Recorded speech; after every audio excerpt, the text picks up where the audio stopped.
Hi, and welcome to another video by Get It Done Home Repairs. Today's project, we're going to hang this microwave up in between two cabinets up here. Now, as you know, the opening on this particular one is 30 inches. Most microwaves are all 30 inches.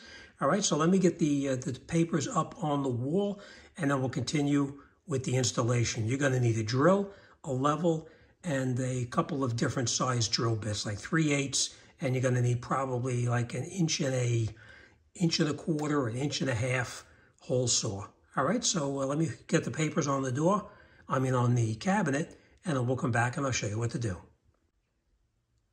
Okay, so this is what it looks like now. This is where we're going to put the microwave. And as you see here, it tells you to cut along the directions here so it fits inside the opening, which is exactly what we did. It's actually in there just the way it is.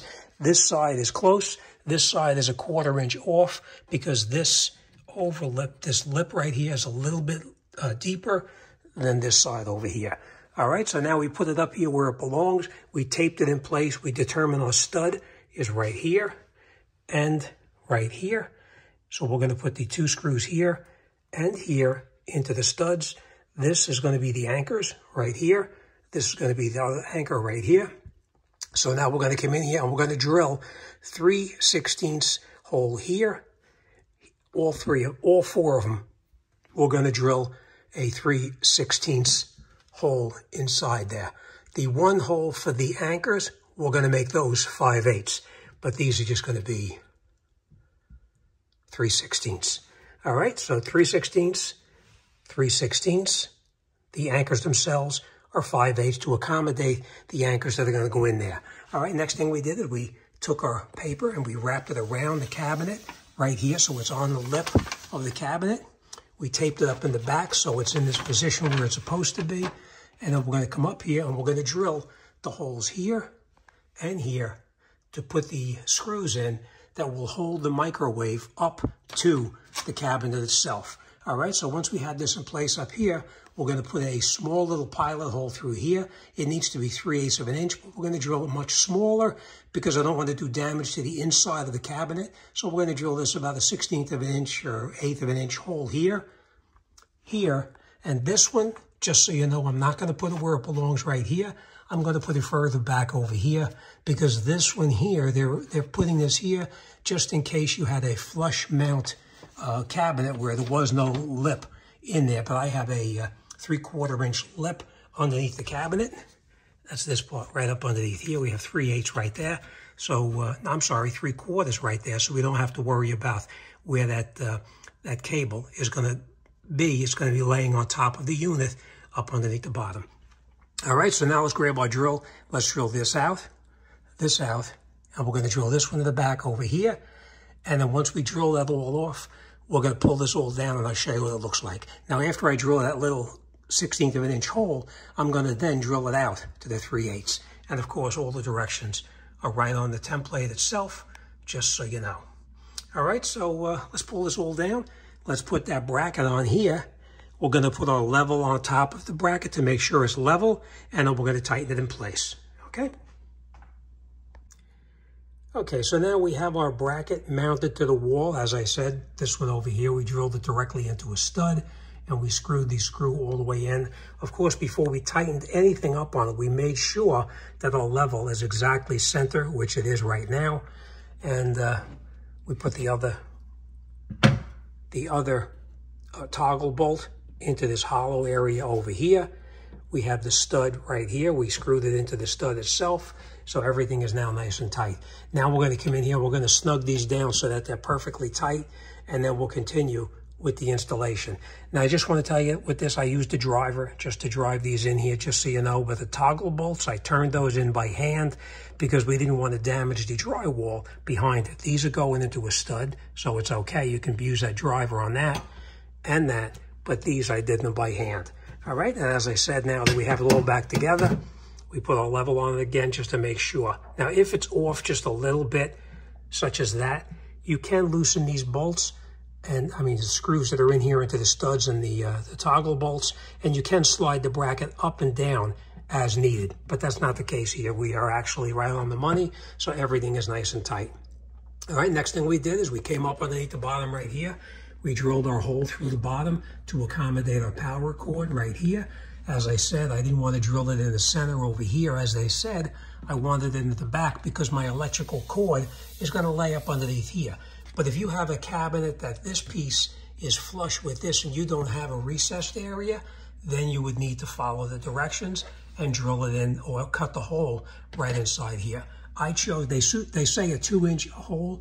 I chose to make it smaller because I don't like to have a big hole in the cabinet itself. So I made this one, it's, I believe it's 1 inch or 1.25 inches, just so you know. All right, next thing we did is we came up underneath the bottom here. And in here, you can see we drilled the holes through the top there just to put the 3/8 bolt through it. We did the exact same thing on this side over here. And then we came up underneath the bottom and we cut a piece of wood that they recommend putting underneath here, because otherwise you'll have that screw pulling down on this part right up underneath here, and there's nothing underneath here. You don't want to bend anything.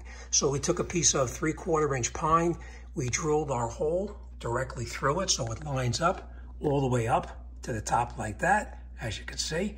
And then we took our nail gun and we shot a nail, finishing nail, but we shot a finishing nail into here, here, here, and here, and that will hold it in place until we put the microwave underneath the bottom, and then we screw our screw down through that hole to pull the microwave up. We did the exact same thing on this side over here.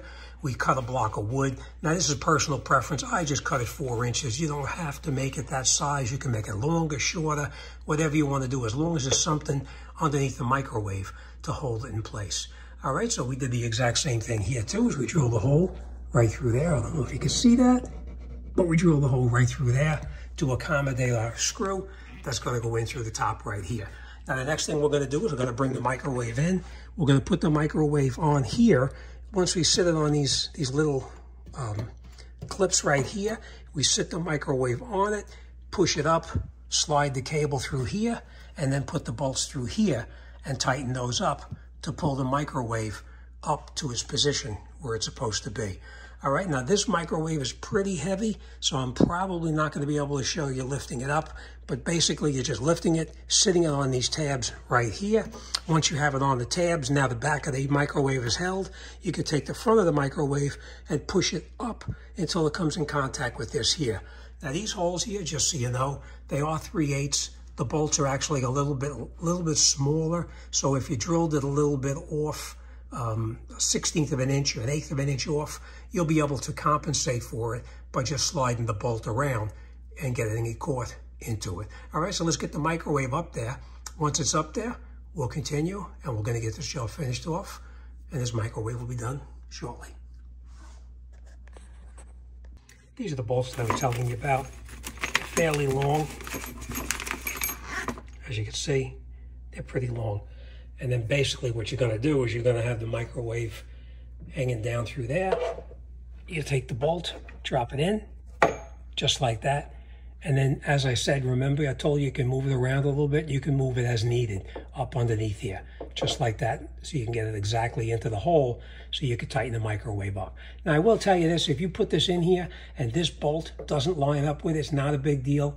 Just take a drill and drill this hole just a little bit wider and you'll be fine. Just don't drill it too big because you don't want that pulling through and causing the microwave not to secure in properly. So you got quite a bit of an area that you can drill out as needed. All right, so, all right, and of course you need just a Phillips head screwdriver. Can you see that? You just need a Phillips head screwdriver to tighten it up. Let's see. See? Just like that. All right, let's get the microwave in there. Let's get these bolts in. Now, they do give you 3 bolts, just so you know, but you only use 2 of them. I'm not sure exactly what the reasoning is between giving us 3, but they did give us 3, I guess, just in case you cross-threaded one or you had a problem. All right, let's hang this microwave and finish this job off. So here you can see we have the microwave pushed up in place. We held the microwave up. We screwed these screws down to hold the front of the microwave into the cabinet. We did not use the impact gun, or we did not use a driver to drive these in. We turned them in by hand because you don't want to take a chance on damaging the threads on top of the microwave or pulling through the wood and damaging the cabinet itself. But that's it. It's in, everything is perfect. We do have to connect up our power supply just to test it to make sure that it works properly, but this is what the finished unit itself looks like after it's properly installed. Nice and level, and everything opens and closes just the way it's supposed to, and it doesn't bind. Alright, as always, thanks for watching, and I'll see you on the next one.